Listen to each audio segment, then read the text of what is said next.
And good afternoon, everyone. We are here to take a look at, specifically focus on a couple things. Both of them are language based. We're going to touch base on the AAPPL assessment for world languages that's coming up, as well as ACCESS for English learners.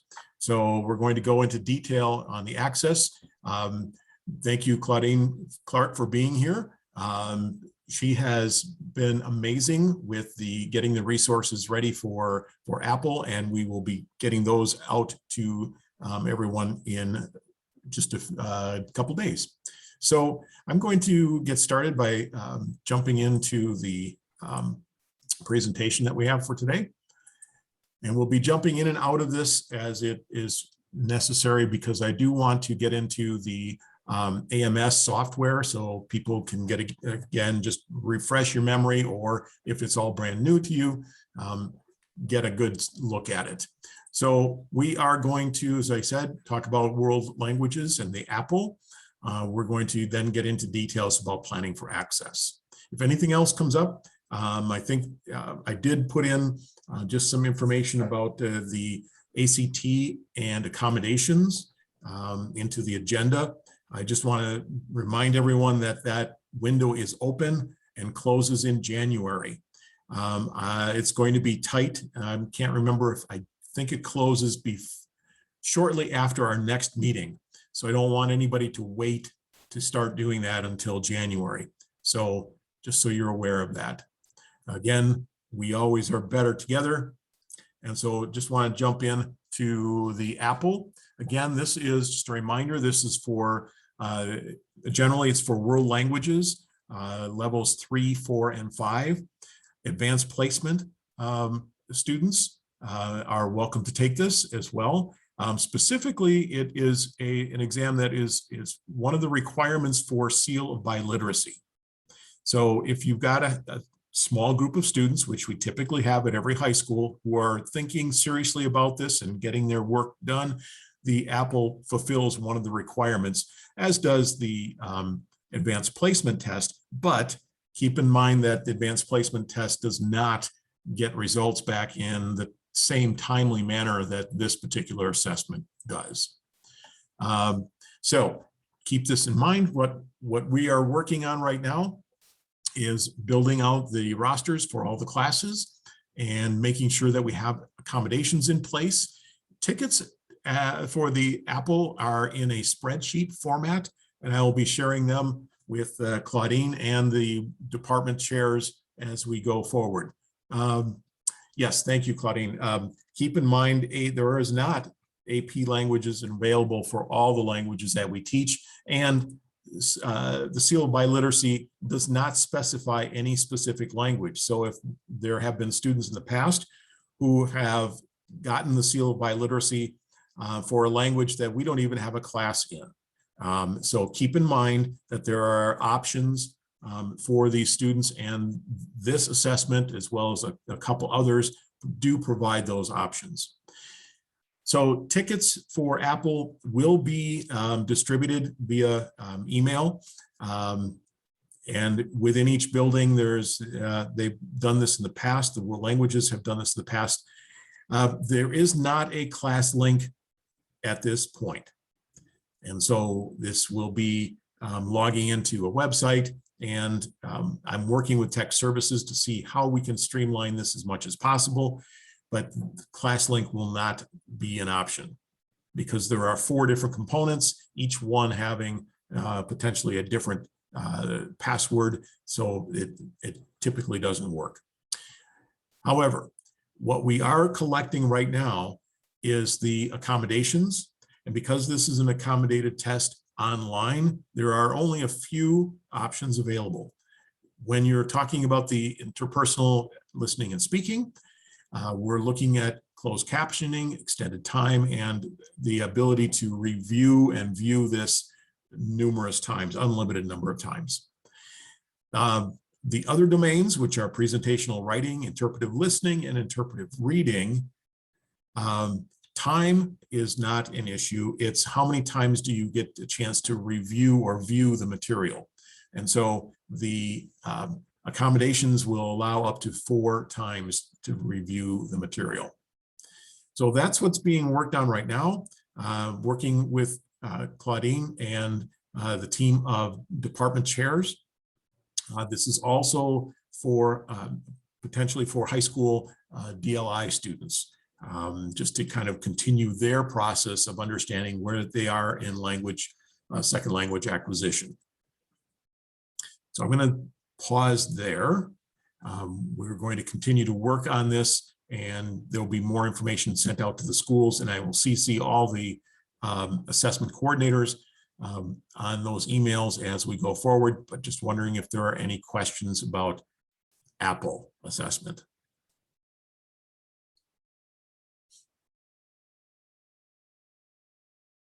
Okay, if you do have some, if it comes up, please don't hesitate to jump in or to email or text or chat, etc. So what we've all collected here today for is access. Now, keep in mind, there's still a lot going on, that we are in the process of finalizing a lot of things. So I just want to summarize a few things, but then we're also going to go in detail about others. You have in hand in your buildings the current roster. The process is that you're updating it. If there is a need to update, students with accommodations have been flagged, and just make sure that Sarah has all that. Again, the concern is that all of that gets uploaded into AMS, WIDA AMS, the software, prior to the printing of tickets. If that doesn't happen, it just is it's a time piece. It requires more time to do this on an individual basis versus kind of a larger scale upload. Tickets will likely not be affected if we do change things as we go forward. I have a question. Yes, go ahead. So the kids who are going back to their home school, do we need to inform Sarah, or that's okay? I can answer that question. So that's a great question, Miguel. It kind of depends on the timing of them going back. It would be very helpful if you know that there are students that are transferring sites before I notice, to send me an email, because currently they're going to be in whatever schools they were in October when DPI did the upload. If a student is going to be transferring around second semester, however, something to note is that our window is only open until January 28th. And as Tim is going to get to the last date that we're the cutoff, if you will, of when we would ask new students to test would be around January 21st, which coincides with second semester. So if you have students that you know will be leaving your site as of second semester, I would encourage you not to wait to test them, because it's not going to give enough time to their new school to assess. So whenever those changes take place, it never hurts to email me. Even if I've already done it, I'd rather see it 4 times than not see it at all. They will be leaving probably before December. Okay, yeah, just send me an email with those names and I can make sure they're transferred to the correct school and we have tickets for the correct sites. Okay, excellent. Thanks. Thank you. Thanks. That's a great question. And a similar question was asked this morning of me. Students who are at the STEM Academy at Madison College, they would be expected again to be assessed, take the ACCESS test in their home school. I'm double checking with the guidance counselor to ensure that those students are aware of that. They do have a different winter break, so that might be to advantage. They will have time, I believe, the first week of January, in which they will not be in Madison College courses. They're on winter break there. So that might be an ideal time to invite those students to come in and actually do the ACCESS testing. So just kind of a heads up, thinking about a group of students who you aren't typically seeing on a day-to-day basis. And if there are other concerns about different programs, different students, please make sure you let me know and we'll make sure we get through the details and work that out. So as Sarah alluded to, if a student comes in every year, we say, is there a date in which if a student enrolls by this date, are we still expected to test them? If they enroll after this date, we test them. So the date this year, the last date for enrollment in which I would expect that we would be able to A, identify that they are in EL, and B, to do the access is January 20th. So that's a Thursday, I believe. The 21st is a day off. So if they are enrolling as of the 20th, then yes, please finish up, go through the process of assessing them with WIDA Screener and then with Access. After that date, so the last week that the window is open, if you have a newly arrived student, do the whole WIDA Screener piece, make sure that they're an English language learner, and then move on from there. Get them into their placement and their supports that are needed, and move on, and we'll catch them next year with Access. Tim, can I just ask if we know, do we have to screen like absolute beginners when we know that they're ESL? Is that a legal requirement? Can I jump in on that, Tim? Yeah, please. Thanks, Ben. Yeah, so Cindy, my video isn't working. I apologize. I'm not sure why. Yeah, it is a legal requirement for us to give a screener to every single student that needs one to be eligible for ESL. That is not an option. They must get a screener. There are students who may not get, for whom the online screener may not be appropriate due to developmental needs they have or something like that. They can't sit down for that, or it's just going to be torturously long for them because they have to go through every question if they go through the online screener.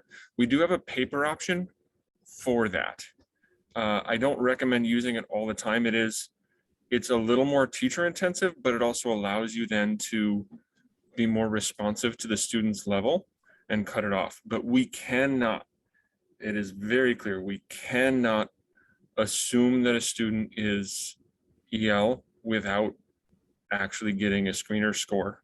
That is just a plain requirement we can't get around. Thanks, Ben. I guess having never heard about a paper screener for the screener, what are the criteria for that then? I guess the criteria, there's no set criteria. What I would say is, in general, it's going to be you weighing your time because you'll be the ones doing it. I would look for this to be effective for students who, for whatever reason, say can't use a keyboard, will not be able to easily access one or more domains, because then you get to be the one responding to it saying, this is clearly not working for the student, whereas on the online one, you don't get to do that. So it's going to be evaluating your time and the worth of the student's time and the quality of that. In general, I would highly recommend to use the online whenever possible, because there is just a lot more for you to do in preparation for the paper version. I wouldn't say it necessarily saves you any time, but it may actually be the difference between I can get it done with this student, and therefore we get them through all of this process, versus this is just not going to happen if the student has to sit in front of a computer. And so how do we request that? Just send an email to me. I've been working on it, and basically I will email you out the materials that you need to take that quickly. Great, thank you very much.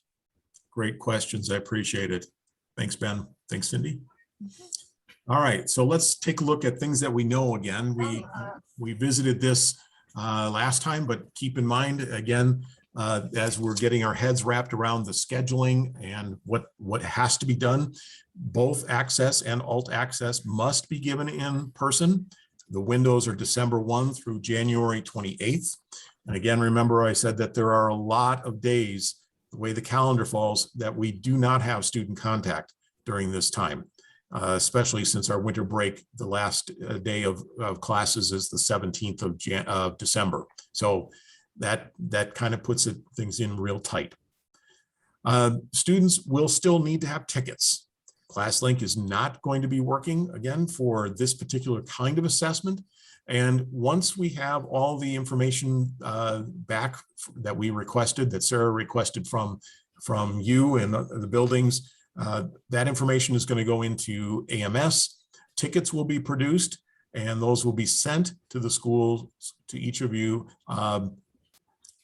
towards the end of November. So hopefully before Thanksgiving, but certainly you'll have them in hand by the 1st of December. Okay, there's been a question about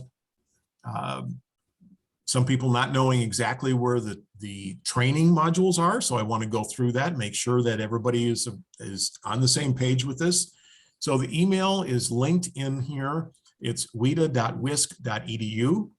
They have redone their web pages a couple of times since we last really focused on this.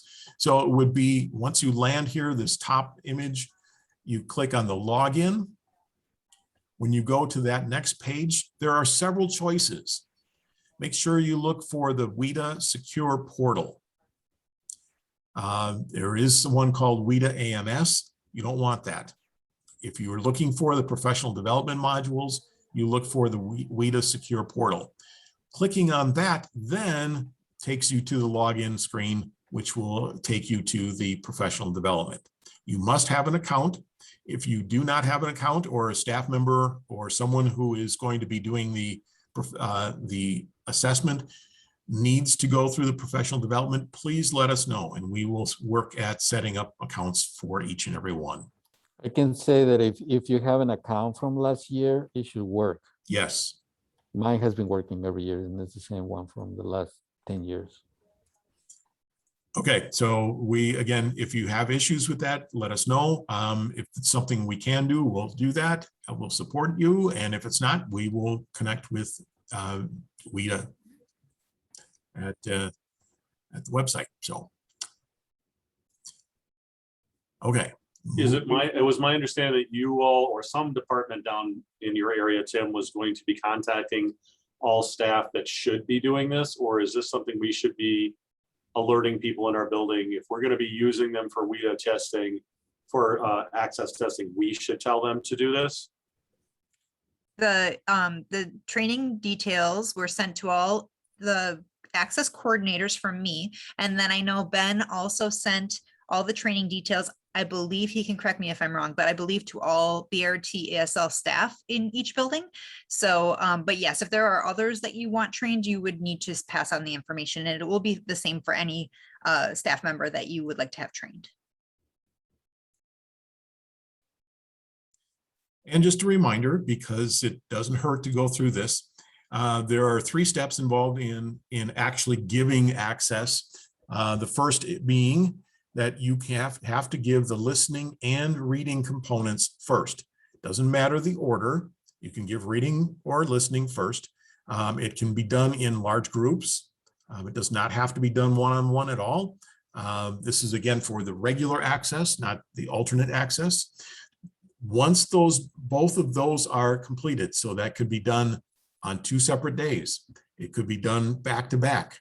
Once those are done, a tier placement report is created, and we'll go through where to find that today, but that is in AMS software.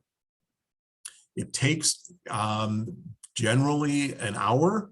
I know that for a fact that we have had some people have experienced that it takes as little as 15 minutes, but I would say plan for an hour. Once you have that tier placement report, what that does is it takes the information from the listening and the reading components and says, here is where the student should be at in speaking and in writing. These, again, don't have to be given back to back. They don't have to be in this order, but the speaking should probably be in groups of 6-ish, and this tends to be our bottleneck, especially at the high schools, simply because of the bandwidth that's involved. You can, and we know that people have experienced the ability to have 10 students assessing at the same time using the speaking. I just want to make sure that 2 things happen. Number 1, students speak loudly enough that they are actually picked up on the microphone. And actually 3 things. The second is, this is I learned from my friends at East. They tell their students, If you think you're done, add 2 more sentences. So one of the issues that comes up with speaking is oftentimes students don't say enough to actually have the ability to be scored where they actually are. And so, when you start hearing your voice being recorded, if you're not used to something like that, it can shut you down. And so what I would say, if you think you're done, add 2 more sentences. And that goes the same for writing. Now, the writing can be given in groups, but the groups have to be of similar tiers. Remember, there's 2 tiers, tier A and tier BC. The reason why those have to be given in different groups, that's A separated from the BC, is because A takes approximately 45 minutes. BC takes approximately 45 to 60 minutes. It's a longer writing experience. If you put those 2 in the same classroom, what happens is one group gets done early, potentially causing disruption for the students who need to really focus on this because they are at a different tier. And so to avoid that, to just make sure that that does not happen, please separate your tier A writing students from tier BC writing students. Okay, now let's go to WIDA AMS.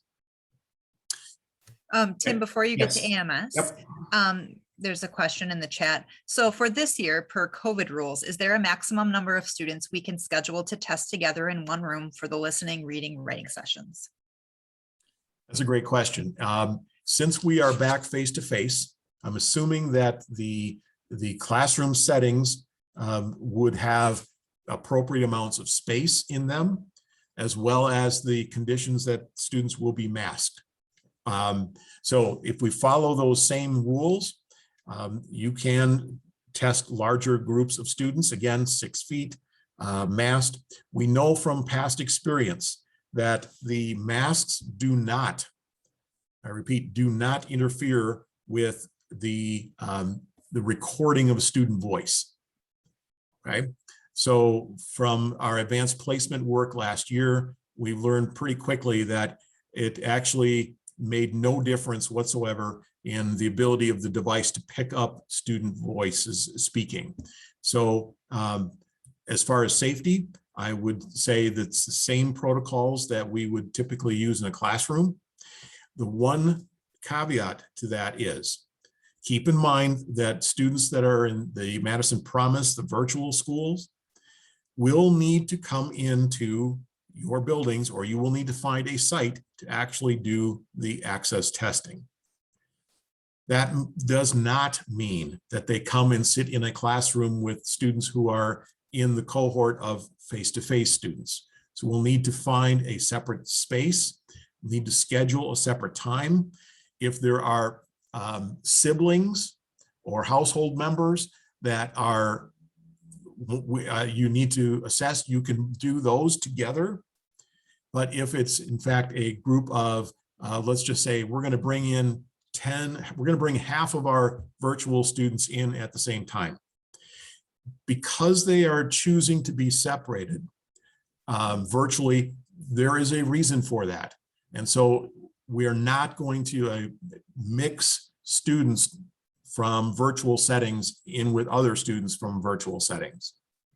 I don't know if that makes any sense, but what I'm trying to say is we're not going to be mixing it up, because that would be the same as sending them into a classroom full of students who are choosing the face-to-face option. These students have family concerns about the whole pandemic. And so I need to, I know you know all this, but I need to say that we need to respect those wishes. So yes, there are some pandemic protocols still in place. And if you have specific questions, again, please let me know, and hopefully I'll be able to help you out with them. Okay, so I am going to see if I can get into WIDA AMS. Tim, do you mind if I Yes. throw another Yeah. question at you along the similar line? The Madison Promise students. Yes. I noticed on the roster that some of them are indicated. Should we expect that that's a complete list of the Madison Promise, or are we gonna have to do, we have to do another roster cross check to make sure we got them all? Or I can answer that. So anyone who is indicated as a Madison Promise student had dual enrollments, primarily at your building and secondarily at Madison Promise at the time the roster was pulled, which I believe was, it should say at the top in November 1st or something similar. If there are changes since then, that would be something that you would need to kind of track yourself. Otherwise, to what the best knowledge, or I should say to the extent in which Infinite Campus is accurate, all of your students should be indicated as such. thank you. You're welcome. And we also know that there's potential that Madison virtual students, Madison Promise students will be coming back after the end of semester 1. So you may have some students, but again, I would urge you not to wait until that very last week to begin assessment. You can certainly finish up. I know I had a conversation with East High School this morning about what about our chronic absentee students. They're always going to be the tough ones to get and to track down. So just continue to keep thinking about front loading as much as possible, just so that you can get the vast majority of students in, and then we have to work on all the other students. So, all right. So the AMS system, this is the login page. There's a lot of information here. If you take a few minutes, there is a test demo site. There are sample items. We have this linked on our webpage. There are practice test items. So you don't even have to log in to get some of this information. But if you sign in, the first thing you'll be given is this welcome screen, and it's so welcoming. I appreciate it. But here's an important piece. If we don't know the answer, and between Ben and Sarah and I, we've been through this a number of times. If we don't know the answer, and or if you can't get a hold of us, here is an 800 number that is a specific number for WIDA support for Wisconsin.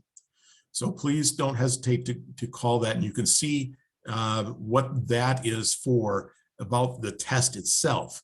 If you have a technology issue, that would be DRC customer service. And most likely the technology issue is going to be a local one. And so we end up working with our tech services team to ensure that this works. We have been meeting with them already. They're well aware of the timeline and what's going to happen. So Incident IQ is one way, email or phone call or a chat to Sarah or myself is another way. We'll try and get you taken care of as quickly as possible. What I want to show you is first of all, the big question everybody has is, so how do I know who's tested and who needs to finish? So let's start there. So we're going to take a look at the menu that is listed here. It's My Applications. And under My Applications, we're going to go to Student Management. There is a user guide to this on the website, as well as I believe on the DPI website. And if not, I can certainly hook you up with a user manual. On the Student Management page, instead of going to the one where I typically use and Sarah uses, which is Manage Individual Students, we're not asking you to do that. But if you want to see where things are at, you go to the Student Status Dashboard. And I've outlined this in the slide deck. So you'll just be able to kind of hopefully follow along with that. I'm going to work in WIDA AMS right now live. The slide deck shows you the different steps in a static version. So once you get into the dashboard, you have to select a site. And I'm going to pick on one of our elementary friends. We're going to look at Elvium. You'll just select your school, select, and then it says, for which assessment do you want to actually see this? Okay, and we're going to be taking a look at the Access for ELS updated on October 13th, 2021. You'll notice that there's multiple years. We're not interested in the past. Well, not exceptionally, but so once we pick the year, you will end up being able to see the dashboard, and this gives you several things. While this is an elementary version, let me just go back and check a site. So we're going to look at our friends at Memorial. Thank you, Ben, for volunteering.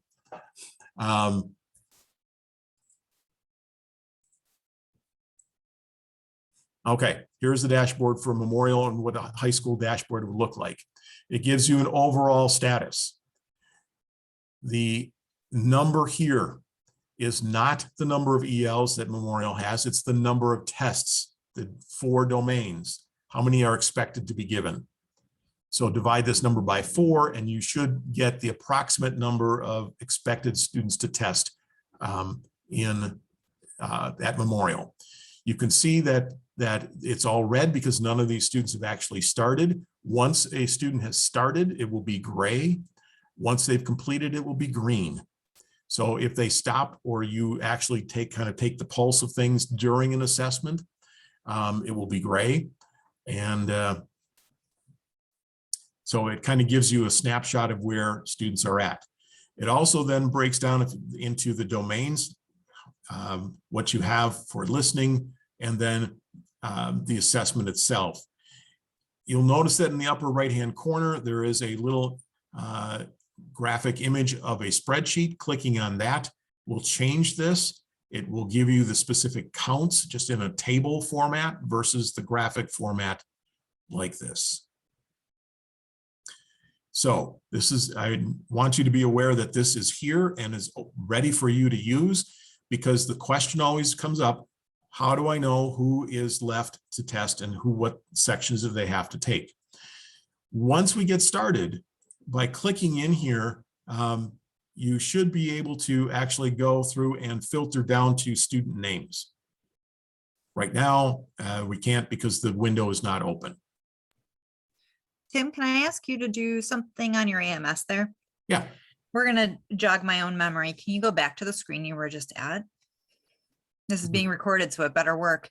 Can you Okay. scroll all the way to the bottom? So if you Oh, scroll look at down that. to the bottom, this is the gold, the liquid gold. And this is what I would pull your attention to.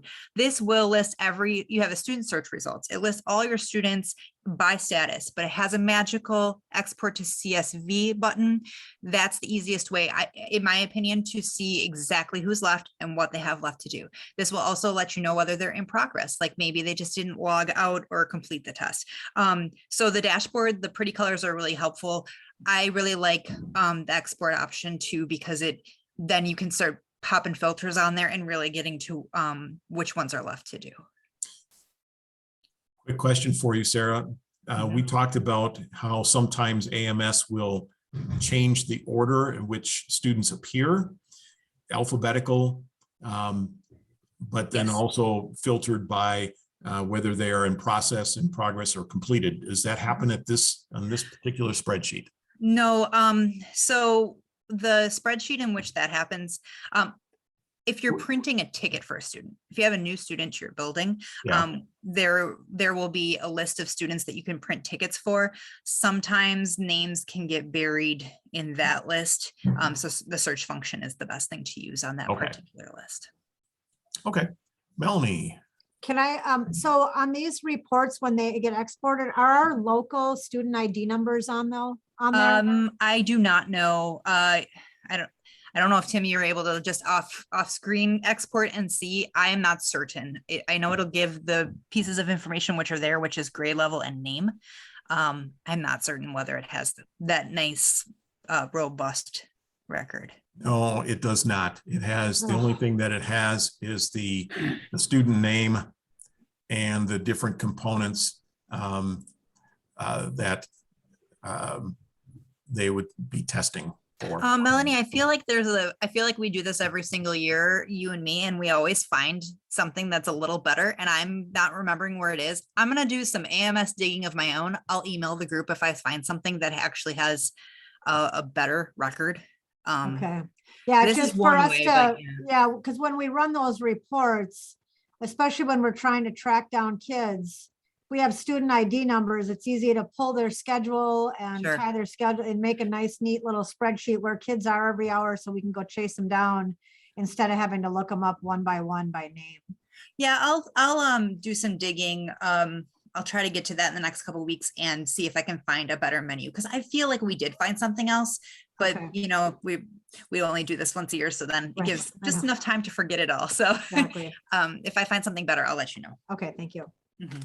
So Tim, you're in Yes. my site and I cannot get to this year. The only, on the drop-down menu for my site search, I have April 13th, 2020. I'll get you, And- Ben. I just have to add this year on. And Okay, so it's, honestly, I haven't gotten that far, so I'll Okay. get that done for you today. so he And- just and- made me like want to get to that and look at it. So I went in and I found how abysmally we did in spring of last year. So, Yeah, and Dr. Bly, you also need to get access to this. We'll make sure that you have that ASAP. Yep, I'll get on that too. Great, thank you. Thank you. Okay, so another piece that we're going to take a look at is found under test management. And so one of the things I said that has to happen is right after the listening and reading portion, you have to wait until a tier report is generated. I want to show you where to find that. So under the WIDA, the menu, go to test management. And now we're going to see test in test management. There's only one choice on the drop down, which menus manage test sessions. And again, this is laid out in the slide deck that I have for today. So what we're going to do is we're going to narrow this down. First of all, I'm going to select the administration, automatically puts in the district, and it should only have your site pulled up. I'm going to continue to share memorials. And then you'll notice that there is nothing here yet. We're going to look at session details. So we're going to show the sessions. You do not have to put students in sessions. They are automatically placed in the correct grade based on what grade they're in and which component of the test.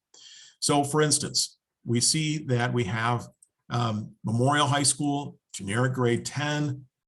This is the listening component. Nobody has started. And over here on the right side, we have the choices, and I want to show you the second one from the end is called View Print Tier Placement. So I'm going to just click into that, and I'm going to get rid of my fancy little notations. Clear this. And what it creates is a report that you can print that places each one of the students in that grade level in a tier. So you can go into the grade level and print only those students you want, or you can get a full picture of what the students look like. So it will have a writing tier and a speaking tier. I'm going to make this a little bit larger. Just want to double check, make sure that everybody is able to see this. This is the report. It will have, as I said, student ID. This is the state ID. It will have their first name, last name, their date of birth. Then it will say their writing tier will be listed here, as well as the speaking tier. Both of those, if you're doing the assessment online, are automatically moved and generated into the next session for them. The tickets, I believe, are not an issue for the students at that point. Okay, so we will continue to put these kinds of things out on the website. Just make sure that you're aware of what's there. You can also print tickets. That would be in this setting right here in the center, edit, print tickets. And you would end up getting a file that shows you all of that. Here again, you can see the username and password, and you can click on a student and then scroll to the bottom and print the selected tickets. So that's something that we'll have a document of how to document on our website shortly, making sure that it is completely up to date. I'm going to close that. Okay, I want to double check on my slide deck to see where things are at and see if how far off track I am. Okay, so we've gone through the login process. We know the dates for access, some of the parameters, and here is how to check on a student status. We went through this. So you use the menu, student status dashboard, selecting the site, clicking on the site. You'll end up with this, and you now know to scroll to the bottom to get to that magic CSV file, which will give you specific students, and you can filter that using Excel. To your placement again, select Test Management. Click on the Manage Test Sessions. Once you've set this up for your school, click on Show Sessions, and it will give you this kind of information using the View Print tier. So then again, you get the reports. So again, just want to make sure that that's all available and ready for you. A question every year, which is a great question, and it needs to be asked. I'm surprised nobody's done this yet, but how do students log on? Nothing has changed from last year. However, students and their thinking about how they log into things has changed. Obviously, we're going to continue to use Chromebooks. That will be the way that we will be logging in. However, no class link. So the login is actually through the Chromebook login page. So if a student is already logged in, they need to log out. So it's almost like the welcome screen. You'll notice that on this, there is on the lower left, there's an apps menu. Here you will find, this is an old one because it's MAP Chromebook testing, but we are looking for the DRC Insight Online Assessments. Clicking on that logs the student directly into the secure browser that is the WIDA assessment portal. From there, if they're given a choice, sometimes this happens, sometimes it does not, click on the WIDA and not the DPI. Again, this is the WIDA Access, and that should take you to a login page that will have username and ID. Students will have a ticket. They just enter that information and they should be all good to go. All right, professional development. If you have somebody, as we've talked about, if you have somebody in your team who needs to have access to the professional development through WIDA, let us know. Again, it takes approximately an hour, and the information about professional development has also been shared via email. All right, we have also got a couple things. First of all, the Access page is up and ready to roll. I'll show you that in a second. Family letters are just about done and translated. You should see them next week. There will be options for you to add your own specific content if you want. So you will see them in Word versus a PDF. If you want them just the way they are, you can just finish that up. My name will be on there. So if there are questions that families have about assessments, about access, they certainly can approach me on that. I want to walk you through, because our new website has changed. Let's talk about how you get to the ACCESS website resources. You'll notice at the top that I put this in as madison.k12.wi.us/assessments. The other thing that works is mmsd.org/assessments. They will both get you to the same assessments landing page. This is the kind of an updated version, a new version of our old departments page. And so you will find some things on here that might look familiar, but if we go to high schools and to the staff only page, that will flip you over to the staff resources page and looking specifically at high schools. So we have options to look at the different assessments by grade. You'll notice that it's the required for all students, required for some students. And just as an aside, if you scroll down a little bit more, this is the resource page that is set up for you, for the coordinators. But let's take a look at Access. So by clicking on that, we get to the Access coordinator page, and the letters are not here. They will be posted. I will let everyone know when that happens, but everything else is up to date. If there is something that you find that is not, please let me know. So the WIDA AMS user guide is here. Even though the image says 2021, it is the most recent and will be the most recent if it's not. Typically, there are very few changes of any of this. So if you do come across something that is, for instance, how to print an individual student ticket, I think that the document we have is up to date, but this little image is not. So there are multiple resources here available for you. So please take a look here. If you can't find it, let me know, and we will certainly do our best to ensure that you have what supports you need for completing this. All right, I'm going to stop for a moment and see if we have questions that can be addressed. We have questions. We have questions. So who's first? Okay, Melanie. Thanks. You probably said this before I came, but regarding these tickets, is there any possible way we can get those tickets in our buildings by next week, Thursday? Because I've got a whole bunch of SEAs that need something to do on Friday during parent-teacher conferences. And this would be a fantastic job for them sorting through those. So that's a week from now, a week and a day from now. So I don't know. So I'll answer this question because I print them all. Okay. Okay, so here's what needs to happen before I can print tickets.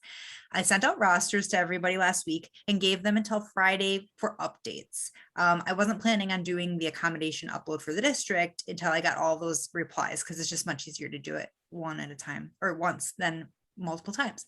I will do my best, and I'll tell you what, I cannot promise by next Thursday. I definitely can't promise it. Okay. But what I can do is, if I am in a position to get it done by then, make sure that the high schools get theirs first. Great. So I will do my best. I But would it- even come and get them if Yeah. it was like on Friday or late, I mean, I could even come and get them on Friday if that could happen too. You can always print them too. I mean, you can print them yourself just by going to the batch print for each of the, if you just want to do the first two tests. So you'd have to Oh, do eight that's true. prints. That's Yeah, true. We I mean, could do that. it is my goal to really have it done as early as I can. So Yeah, it's great. not out of the question. I just can't promise it. Okay. So I will keep that in mind, and I will let you know how things are looking by early next week, because I'll Okay. have an idea of how much more I have to accomplish. All right. Thanks, Sarah. Yep. Thanks, Melanie. Ben? My question was, we have already arranged for our person to be here to help with the writing. The speaking. Yep. It's been so long, I don't remember, how do we arrange for him to get paid? I would suggest that you work with Jen Kluterman in the Office of Multilingual Programs and Supports. Ben, would that be Yeah. Ben Kolash? Go ahead. I think that's exactly right. I can help make sure that your proctors you have arranged are trained in doing all those things, but Jen will be more of the pay angle. Yeah, we have the same person from years past, and he's been doing it forever. And if he has to go through the training module, then that's great, but there's not a whole lot that he would have to do for just the, speaking. Right. Is Yeah, there a other than the limit to the new- number of hours again? I know that the budget is not limitless, but That Ben? Yes, surprises me in public education. I would have a similar comment. We actually have, with COVID money, and some of this is due to COVID, you can make some of that case. We Okay. probably have the amount of money that we would need to pay people. I envision it being much more difficult to get actual humans there than it will be to pay them. So if you have someone that can help out your building, like Ben has, please let us know about them so that we could arrange for them to get paid. It is much easier to do it if they're already in the system, because they do need to be employees of the school district. And if they are not already, we got to get going on that real quick, because they need to go through like the TB testing and all of the HR stuff. Fingerprinting, right. Yeah, and that would have to happen real quick so that they can be ready if you want to do it in early December. So, you know, again, if you've got people, we'll find the money to pay them. Yeah, and I would also add into that, in other years, we have had some hours for proctors that we've sort of tried to dish out to people. We envision that, I don't know for sure, but we envision that being really difficult to get proctors this year. And we're looking at some out of the box opportunities maybe that might present themselves. But if you have people, that may be your best shot to get proctor hours. We certainly know that high schools are a pressure point to help you guys get these kids tested. It is difficult, but we actually probably have a more pressing issue with the kindergartners who all need to be tested one-on-one. So that's sort of where our first proctor hours go, and then probably to high schools would be next. And I just don't know how many proctor hours we're going to get if we don't have a set of people, because our retirees are generally not in a place to do it right now.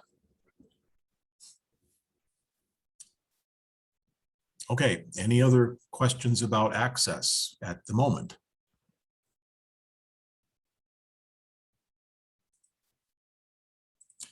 And I just want to finish up today. Just a reminder, as I've said in the past, students cannot opt out of access. The letter that is being prepared does state that same thing, that it is really important that students take this assessment. And this was going to be the focus of most of the communication this year from my office regarding any of the assessments, that it is really important and critical that we do take these tests. Remind me again where the letter is going to be. The letter will be at a couple of places. It's going to be on the website, but then I'll also email each of the coordinators a copy. Okay, thank you. Yep. That probably won't be until late next week at the earliest. So just the letters should not take a tremendous amount of time in translation, because there are only a few changes. Most of it has language that has just been removed, specifically about the opt-outs like we had last year, is the decline to test for safety purposes. That language is no longer in the letters. Do you want a physical copy of it, or can we just scan it, send you the file? No, you can scan it. I would rather have a digital version if somebody does opt out of any assessment. You can forward an email, just say, hey Tim, here's an opt-out. Or if they have a physical note, please just scan it and send me the scanned copy. Thank you. Also, as we continue to move forward, one of the things that Sarah reminded me of is we do not have another meeting scheduled for December. Our next meeting, I believe, is the 20th of January. So it's going to be quite some time between now and our next meeting. That meeting will probably be mostly focused on ACT and getting everything ready, as well as some of the Aspire work information then. So we're going to really shift gears. So if you want to get a hold of us, obviously, as you have all done in the past, and we appreciate it, you've reached out via phone, via text, via email. We can set up individual Zooms. But keep in mind that every Monday and Wednesday from 2 to 3, we are available in a department office hours. There is a Zoom link for each of those days. in the agenda for today. The agenda, if you haven't found it, is in the invitation. There's a link there. It's running agenda for November. So you can get a hold of us. You can just drop in. Obviously, there are other ways of getting hold of us as well. So, including our email. So I'm going to stop there and see if there's any questions for the good of the cause. I do want to thank my friends from CNI, Claudine, Creed, and Danielle. I appreciate you being here. And hopefully there'll be more for you to be involved with as we go forward. This one is a very specific set of assessment details. So any questions before I turn off the recording?